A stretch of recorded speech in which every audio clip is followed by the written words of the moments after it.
የማስታወቂያ ባለሙያው ሰራዊት ፍቅሬን ጨምሮ ታዋቂ አርቲስቶችና የማህበራዊ ሚዲያ ተጽዕኖ ፈጣሪዎችን የፌዴራል ፖሊስ በቁጥጥር ስር አውሎ ምርመራ ጀመረ። እነዚህ ግለሰቦች እነማን ናቸው? በምን ጉዳይ ነው በቁጥጥር ስር የዋሉት? በዝርዝር መረጃዎችን ይዘናል፣ ተሰሙታላችሁ። የአዲስ አበባ ከተማ ካሉት 23 የህዝብ ተወካዮች ምክር ቤት መቀመጫዎች መካከል ገዢው ብልጽግና ፓርቲ በ3 የምርጫ ክልሎች እጩ ተወዳዳሪዎችን ሳያቀርብ ቀር። ብልጽግና ፓርቲ እጩዎቹን ካላቀረበባቸው የምርጫ ክልሎች ሁለቱ የኢትዮጵያ ዜጎች ለማህበራዊ ፍትህ ኢዜማ መሪና ምክትላቸው የሚወዳደሩባቸው ናቸው። ይህንን መረጃዎች በዝርዝር እንነግራችኋለን። ከአሜሪካ ፕሬዝዳንት ዶናልድ ትራምፕ 15 መደራደሪያ ነጥቦች የቀረቡላት ኢራን ጦርነቱን የምታቆመው ራሷ ስትወስንና የራሷ ቅድመ ሁኔታዎች ሲሟሉ መሆኑን አስታውቃለች። ለእነዚህ ጦርነት ለማቆምና ወደ ድርድር ለመግባት የራሷን 5 ቅድመ ሁኔታዎች አቅርባለች። እነዚህን 5 ቅድመ ሁኔታዎች እናስደምጣችኋለን። የእስራኤሉ ጠቅላይ ሚኒስትር ቤንያሚን ኔታንያሁ ፕሬዝዳንት ትራምፕ የተኩስ አቁም ስምምነት በግዳጅ ተግባራዊ ሳያደርጉ በፊት የእስራኤል መከላከያ ኃይል በኢራን ቀሪ የኒውክሌር ተቋማት ላይ የሚሰነዝረውን ጥቃት በአስቸኳይ እንዳፋጥን ትዕዛዝ ሰጥተዋል። ዝርዝር መረጃ ይዘናል። ሰላም እንዴት ናችሁ ውድ ቤተሰቦች? በዚህ ሰዓት እነዚህና ሌሎች መረጃዎችን እናስደምጣችኋለን። ቻናሉን ሰብስክራይብ፣ ሼር፣ ላይክ በማድረግ አብራችሁን ቆዩ። ወደ መረጃዎቹ ስናልፍ የፌዴራል ፖሊስ ሀገሪቱን እያነጋገረ ባለውና የበርካታ ዜጎችን ሀብት ባወደመው የፊንቴክ ኢንቨስትመንት ኤሌክትሪክ መኪና ሽያጭ ማጭበርበር ወንጀል የተጠረጠሩ ታዋቂ አርቲስቶችን እና የማህበራዊ ሚዲያ ተጽዕኖ ፈጣሪዎችን በቁጥጥር ስር አውሎ ምርመራ ጀመረ። በዚህም መሰረት አንጋፋው አርቲስትና የማስታወቂያ ባለሙያ ሰራዊት ፍቅሬ፣ አርቲስት ዳንኤል ተገኝ፣ አርቲስት ገረም ደጀኔ፣ አርቲስት አብርሃም ግዛው እንዲሁም በቲክቶክና በማህበራዊ ሚዲያ ሰፊ ተከታታይ ያላቸው መንሱር ጀማልና ወንድም ካሊድ በቁጥጥር ስር ከዋሉት መካከል ይገኙበታል።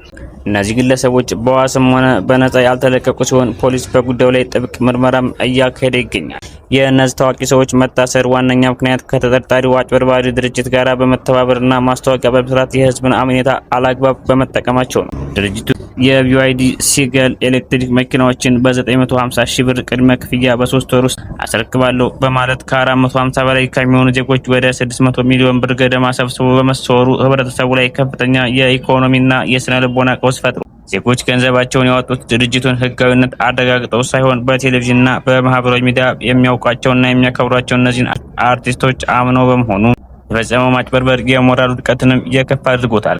አሁን ላይ ጥሪታቸውን የተነጠቁትና ለወራት የተጉላሉት ደንበኞች ፍትህ ፍለጋና መፍትሄ በመሻት በመንግስት መስሪያ ቤቶች ደጃፍ ሰልፍ ወጥተው አቤቱታቸውን እያሰሙ ይገኛሉ። የዚህ አስደንጋጭ ክስተት የሚያሳየው በማስታወቂያ ዘርፍ ውስጥ ያለውን የህግ ተጠያቂነትና ታዋቂ ሰዎችን ኃላፊነት ነው። ማስታወቂያ ሰርቶ ክፍያ ከመቀበል ባለፈ አርቲስቶችና ተጽዕኖ ፈጣሪዎች የሚያስተዋውቁ ምርት ወይም አገልግሎት ህጋዊነት የማረጋገጥና ህብረተሰቡን ከአደጋ የመጠበቅ የሞራልና የህግ ግዴታ እንዳለባቸው ይህ ክስተት ህያው ማሳያ። የፌዴራል ፖሊስ የጀመረው ይህ ምርመራ የህዝብ ገንዘብ ለማስመለስ ከሚደረገው ጥረት ባሻገር ወደፊት ማንኛውም ታዋቂ ሰው የህዝብን እምነት ሽጦ ለግል ጥቅሙ እንዳይውል የሚያስጠነቅቅና አርቲስቶቹ ማናቸውን ማስታወቅ ሲሰሩ ከፍተኛ ጥንቃቄ እንዲያደርጉ የሚያስገድድ ትልቅ የማንቂያ ደወል ሆኖ አልፏል። ውድ ተመልካቾቻችን አሁንም አብራችን ቆዩ። ቻናሉን ሰብስክራይብ ማድረግ እንዳይረሳ። ወደ ቀጣይ መረጃዎች አልፋል። ገዢው ፓርቲ የኢዜማ መሪና ምክትላቸው ለፓርላማ በሚወዳደሩባቸው የምርጫ ክልሎች እጩ ተወዳዳሪዎችን ሳያቀርቡ ቀር። የአዲስ አበባ ከተማ ካሉት 23 የህዝብ ተወካዮች ምክር ቤት መቀመጫዎች መካከል ገዢው ብልጽግና ፓርቲ በ3 የምርጫ ክልሎች እጩ ተወዳዳሪዎችን ሳያቀርብ ቀር። ብልጽግና ፓርቲ እጩዎቹን ካላቀረበባቸው የምርጫ ክልሎች ሁለቱ የኢትዮጵያ ዜጎች ለማህበራዊ ፍትህ ኢዜማ መሪና ምክትላቸው የሚወዳደሩባቸው ናቸው።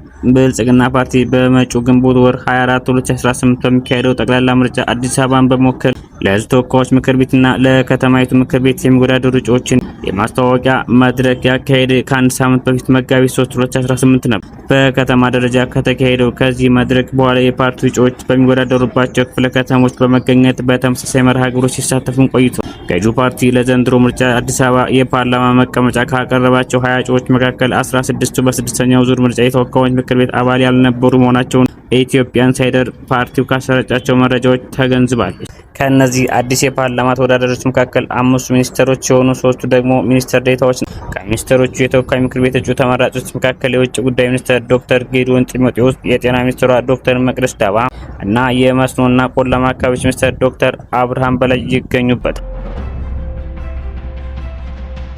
ውድ ተመልካቾቻችን አሁን ደግሞ ወደ ባህር ማዶ መረጃዎች እናልፋለን። አብራችሁን ኢራን የትራምፕን ሀሳብ ውድቅ አድርጋ የራሷን የድርድር ቅድመ ሁኔታዎችን አቀረበች።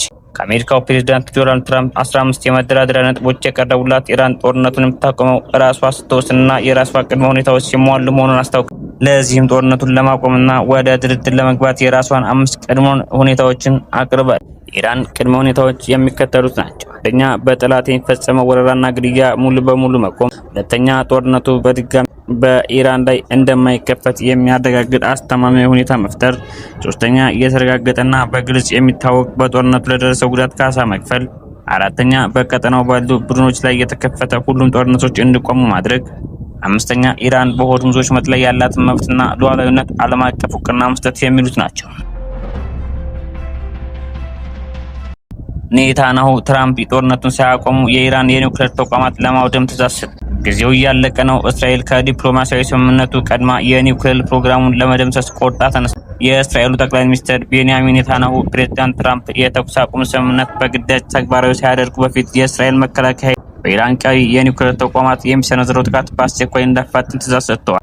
ኤንዋይት እንደዘገበው የትራምፕ ድንገተኛ ስምምነት ስጋት ኔታንያሁ ፕሬዝዳንት ትራምፕ የኢራን የኒውክሌር ፕሮግራም በከፊል የሚያስቀጥል ስምምነት በድንገት ሊፈርሙ ይችላሉ የሚል ከፍተኛ አድሮባቸዋል።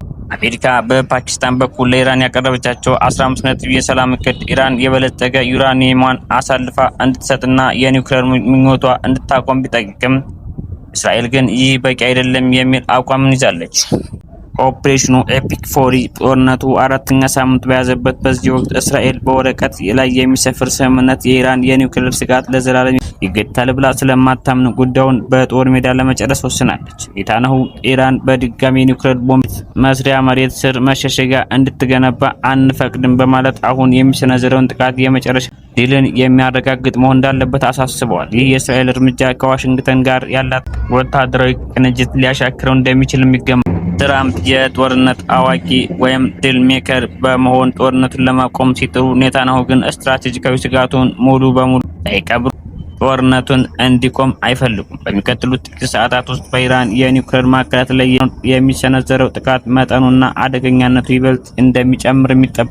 የኔታንያሁ ውሳኔ የትራምፕን እቅድ ያደናቅፍ ይሆን? እስራኤል አሜሪካ ሳትፈቅድ የምትወስደው ወታደራዊ እርምጃ በቀጠናው ላይ ምን አይነት ተጽዕኖ የሚፈጠር ይመስላችኋል? ውድ ተመልካቾቼ ሀሳባችሁን በኮሜንት መስጫ ላይ አሳውቁኝ። ውድ ቤተሰቦቼ ለዚህ ሰዓት ያስኩላችሁ መረጃዎች እነዚህ ነበሩ። እስካሁን አብራችሁ ስለነበራችሁ እጅግ አድርጌ አመሰግናለሁ። በቀጣይ መረጃዎች ከምንገናኝ ሰላም ሁሉ ለእናንተ ተመኘሁ። ቸር ቆዩልኝ።